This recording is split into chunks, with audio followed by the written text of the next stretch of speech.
Today, we're going to break down the Trump accounts.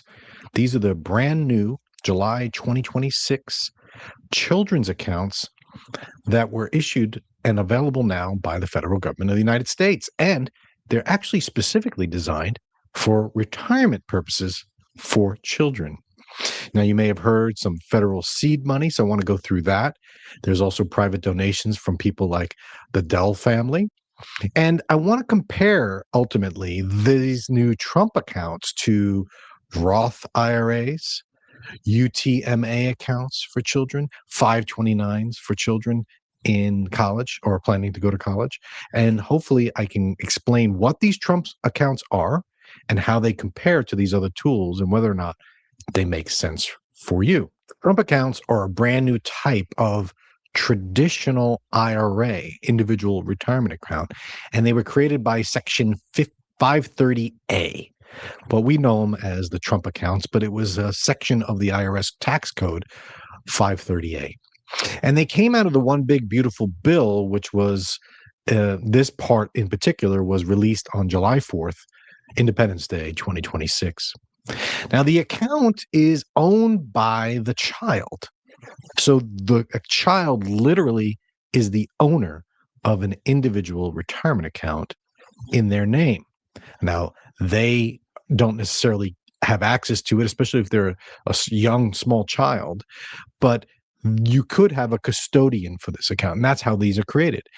The child owns it, but there's a custodian or a person that's overseeing it, and that could be the parent, the guardian, an adult sibling, a grandparent, somebody who's going to act in the best interest of that child, overseeing that account, making transactions and oversight until that child turns 18.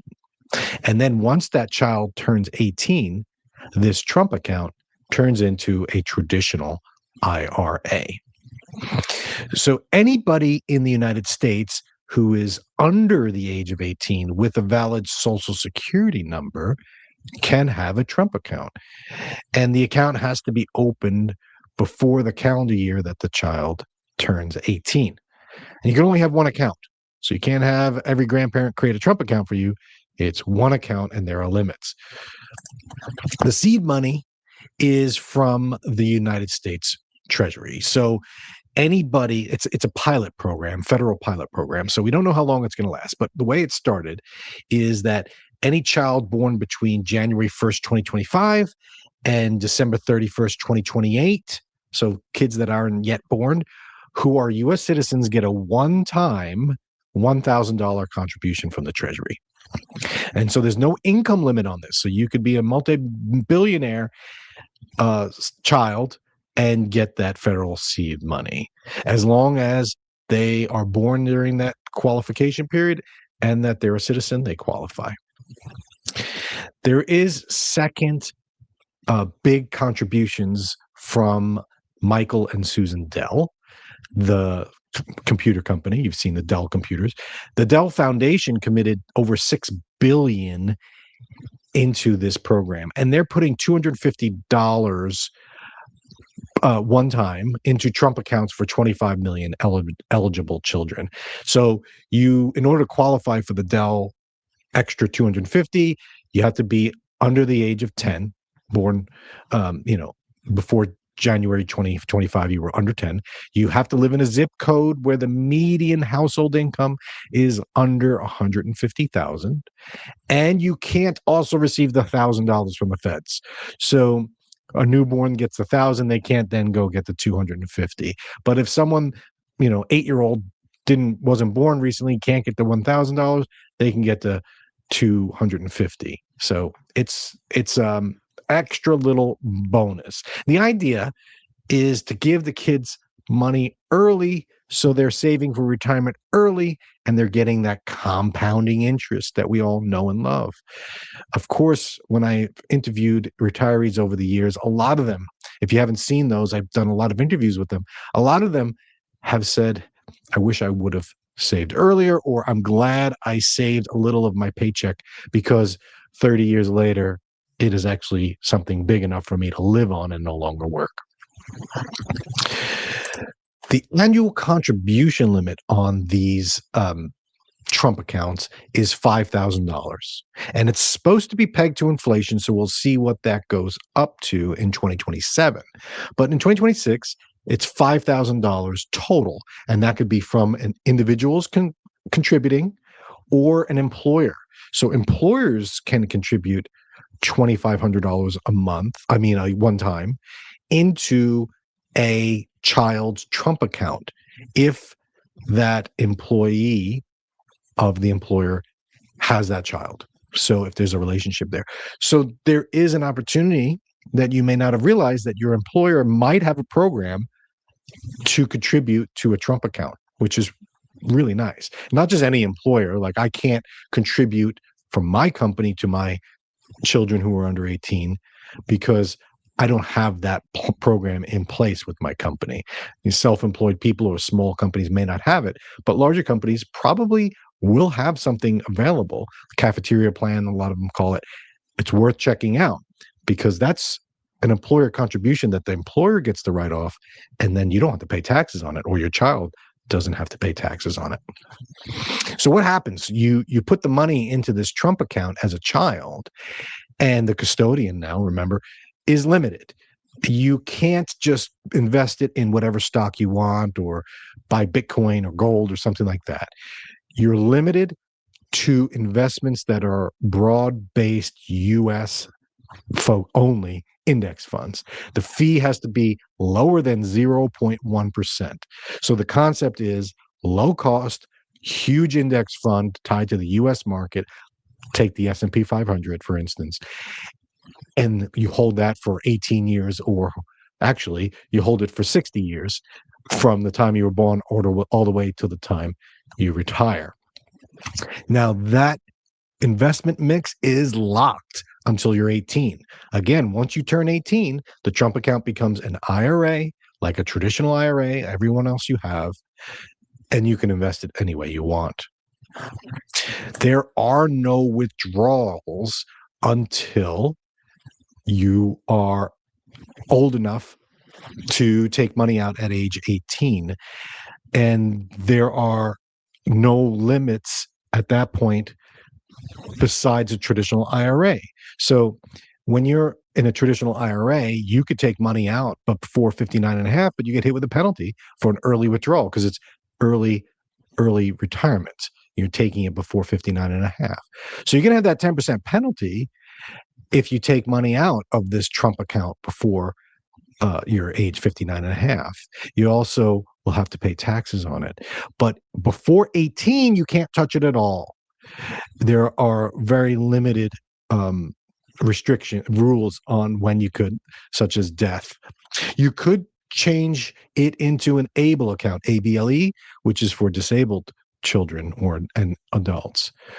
But after 18, it becomes a traditional IRA like we know. So you have to understand what the cost basis, the contributions going in are, and what the growth is, because any seed money that you put in, any employer contributions that you put in, and all the earnings are going to be taxed as ordinary income. So let's talk about how this compares to some other options that people have. I want to talk about Roth IRAs. I want to talk about Uniform Transfer to Minor Act accounts, so UTMAs. And I also want to talk about 529s, which are college savings plans. Starting with the Roth IRA, let's talk about what the main differences are there between that and the Trump account, and which one I would suggest or typically prefer. Again, this is not investment advice. I'm not telling you which accounts to open. I just want you to be aware of what's available. So a Roth IRA is a retirement account, individual retirement account. But the Roth's idea is that whatever you put in, you can't write off on your taxes. It's after-tax money going in. And when you pull that money out, all of it is tax-free. So why not do a Roth IRA versus a Trump account? A Trump account, whatever comes out is going to be paying taxes on it down the road. All that growth is going to be taxable when you start pulling money out. Whereas a Roth, tax-free. The problem is that in order to contribute to a Roth IRA, you have to have earned income. And typically children, especially, from age birth through age 16, typically don't have any income. So they can't legally add money to a Roth IRA.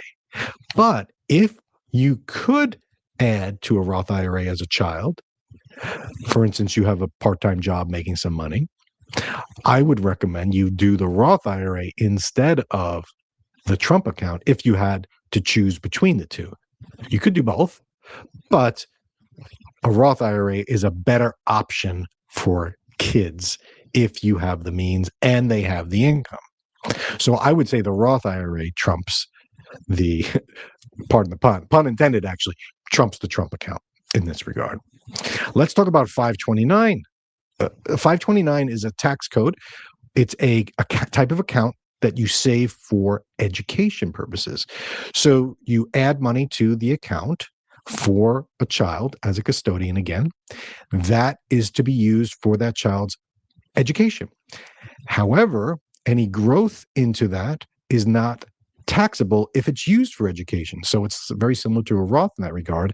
However, you don't have to wait until you're 59 and a half to take it.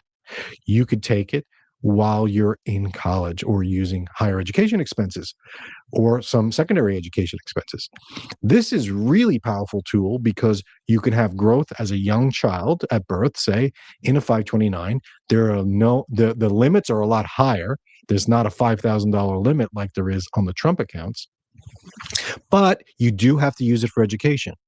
Otherwise, you're going to pay taxes on the gains. However, recent changes to the 529 accounts allow some of that over time later in life, in your 30s, to change into a Roth IRA if you don't use it for education. So the education account has better tax savings, especially because the compounding growth is tax-free for educational purposes, but you do have limitations that you need to use it for education purposes. So I would say if you are adamant or you're certain that you're going to be using it for education purposes, a 529 is better than the Trump account in that regard. Again, you could do both. And finally, let's look at the last account. And this is the one that not many people use, but I'm a big proponent of, and that's the UTMA accounts or UGMA accounts, Uniform Transfer to Minors Act. What this is a investment account in the name of a child who is under the age of majority in your state. It's either 18, could be 21. You are the custodian or a grandparent or someone else is the custodian for that minor. They can put money in that account. You don't get a tax break. So it's like a Roth, but all growth in that account is taxed as capital gains. So you can open an investment account for a young child, a UTMA account, and put money in there and invest it in whatever stock or investment you want that you think is better than the S&P 500 that is limited in the Trump account. And there's no penalty for early withdrawal. You don't have to wait till 60 to take the money out. You could use it in your 20s to buy your first house. You could use it in your 30s to pay for a medical bill. You can use it when the child is 12 to pay for their living expenses. So the UTMA is much more flexible in that you could use it for more than just retirement. However, you have to pay tax on the gains every year. There is some rules on that you need to be aware of. And there is no limit on that. So you can put money in there besides gifting limits. So if given the choice between a Trump account and a UTMA account, I would probably lean toward the UTMA because of the flexibility. Now, here's where the Trump account really gets interesting, and that's when you get that seed money. If you have a child born between 2025 and 2028, I would absolutely open the Trump account and get $1,000 added. That is free money. It's seed money. And why not? That could grow if you let it compound. You can add to it. You don't have to add to it. If you can qualify for the Dell grant, extra $250, do it. Why not? That beats a Roth, that beats anything because this is free money. This isn't yours. This is taxpayer money, but it's funding the future. So a Trump account is really powerful in that regard. But when it comes to generally saving for a child, I did an entire podcast on the various ways you could save for a child or a grandchild. This Trump account is just an extra tool, not necessarily the greatest thing since sliced bread. It's just an IRA without the earned income requirement as a child. So you're building this foundation for children to start thinking about retirement, saving for the long term, having the power of compounding growth. And maybe by the time they're 18 and the Trump account becomes their own, they could see the power that they've had over all those years prior, and something might click and say, wow, if I do that again times two, by the time I'm 60 and I want to retire, I could see the power now, and they might be more likely to start contributing more to their own IRA, adding to that Trump account, or adding to their 401k. I think that's the primary focus of this. Again, take it if there's the free seed money or the Dell grant money. And if even if there isn't, this is a good way to get other family members to contribute into it. If you have the option, look at a 529, look at a Roth if you have earned income, or look at a UTMA account. If those things are done as well, you can stack all of these in one big swoop and start doing all the tools. It's just another tool, and it's something worth looking at. If you want to find out which of these is best for you or your children or grandchildren, you can call me and I'll go through the options and explain them. A lot has to do with taxes, which is okay. But the goal is get saving early, get that compounding growth, and make retirement easier for the younger kids so that they're not struggling like many people that I interact with are today.